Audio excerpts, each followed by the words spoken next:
my secret hallway is my stash area. It's where I stashed everything. Here's some more player suites. As you can see, lit, windowed, doored. Over here in the corner, now there was a slight mishap here. This whole corner was once fully decked out with bookcases, but I kind of sort of accidentally lit them on fire. And yeah, this is what it used to look like on the other side.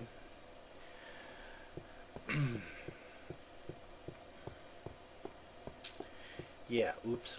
Kind of had a little bit of an accident here. Yeah, this right here was a secret door. So it looked just like the surrounding rock, like that would right there. And you could click on it to open it and come into this little secret hallway here. Now the hallway went all the way around to the back, and it went all the way back around. Now the only way actually into the secret room in here was to cross over these bridges and then go down these smaller towers.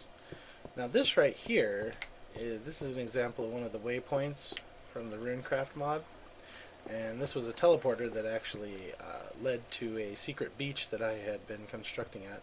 This led to our original obsidian foundry where we developed the technique to farm obsidian. But at any rate, I digress. So these are the smaller towers in which you can go up to the top of the throne and then cross the small bridges to get into the third floor. And then this was another secret door which comes out on the second floor in the wall area, which, as you can see, here's the corner tower, and we'll come down here just to kind of give you an idea of where I'm at in the Citadel. Most people got very confused. I showed them how to get in here, and they got very, very confused very quickly. And I kind of built it that way on purpose. I didn't really want people finding my room, but I also built it that way as kind of a, I guess, homage to the way that people built things back in the old days. So anyway, this would be the third floor here, I believe. It could be the fourth floor. I'm not even sure anymore. This is the fourth floor. This is where the royal suites were. As you can see, there's more of the teleporters up here, and the roof is here. These are the royal suites here. Both suites have a raised dais up here, and I'll show you what that is in a moment. But each one has a bath, and then there were also hidden doors right here that if, say, the castle came under siege, or the citadel came under siege, the royalty could escape through the secret door, and their replacements would basically be put in here. Now that's kind of a storage area. So let's take a look at the roof, shall we? Alright, welcome to the roof of the Saturnian Citadel. This is the top of the tower, the fifth floor, which is unfinished, as I said, because we simply took the map down before more people came on. These are the tower turrets. Each corner of the Citadel has a tower turret. And you can see back there, there's that tower that we explored a bit ago. Now, these, each one is pretty much a mirror of the other one, so they're all built pretty much the same. Give you a pretty good view of what's going on. Each turret allows you a view of what's underneath each turret to its adjacent corners, so you can see if there's somebody down there. So basically a guard up here would be able to see what's going on everywhere except for directly beneath him. But having guards in the other towers, that's not really a big deal. Alright. Let's take a look down here. Back to the roof. Now, as you saw from that turret, there's a symbol up here in the top of the roof. This is called the symbol of Saturn. It's a Gnostic symbol, and it is one that I hold very dear to my heart. I put this in here just as kind of an ode to the Saturnian Brotherhood, and I rather like it. Yes, it's all made out of diamond blocks, and again, like I said, all of these were mined. They were not spawned. We did not spawn anything on this server. Now, underneath this right here is where the water for the baths for the royal quarter is coming from. As you can see, there's the pit mine, hell portal room, and then back here is another look at the Colosseum, the tavern down there, a little bit of landscaping with the trees. There's some landscape trees over here too. I like to build trees in a line. There we go. That big tree over there actually has a bunch of stuff stashed in it that nobody ever found. And so, let's continue the tour, shall we? Alright, we're going to Geronimo off of here. Probably almost kill ourselves.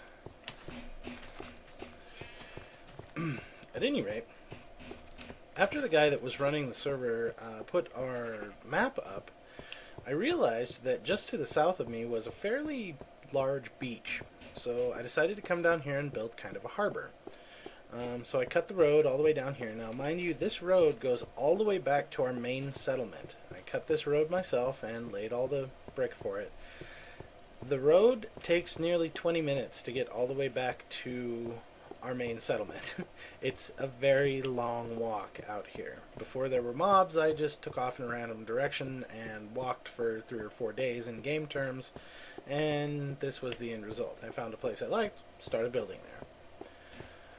So, I didn't actually get around to finishing the harbor. It was kind of a work in progress when we reset the map. The main reason why we reset the map was for biomes. We really wanted biomes bad. We thought that would be a pretty good reason to reset the map. As you can see, I built quays up here and small storage facilities. I was going to build a large warehouse back here in this corner, just never got around to it. Interesting little floating island over there. That was actually there when I came out here. I was like, wow, that's an interesting feature. So over there is a friend of mine who decided to build. He said, can I build something in your harbor? I said, go for it. If it makes you happy, do it. So he did. And over here on this little sandbar, I built a lighthouse. Now, the original design for the lighthouse included a door in the side of it, which of course you can't access on single player.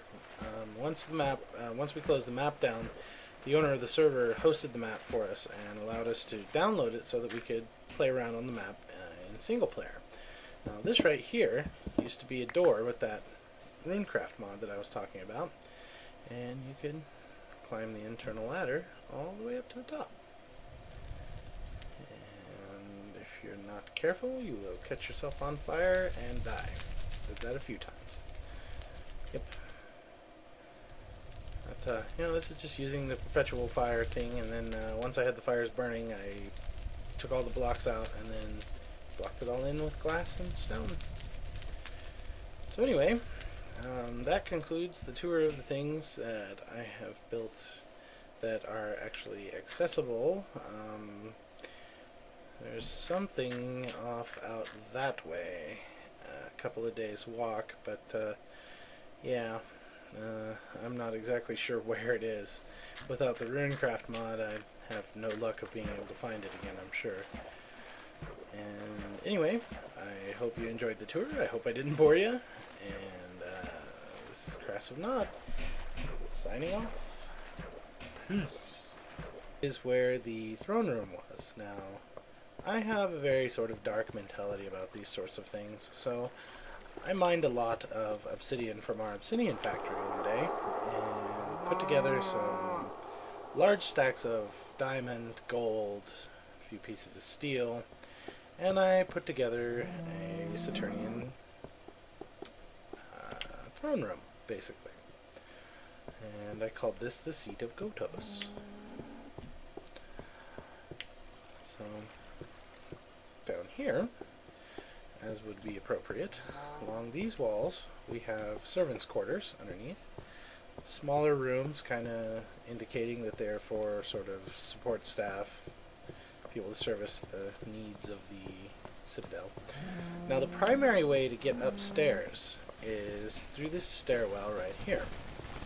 However, like I said, you can also take any of the towers from in here. They go all the way up. Here's an example of the stairwell as it goes up.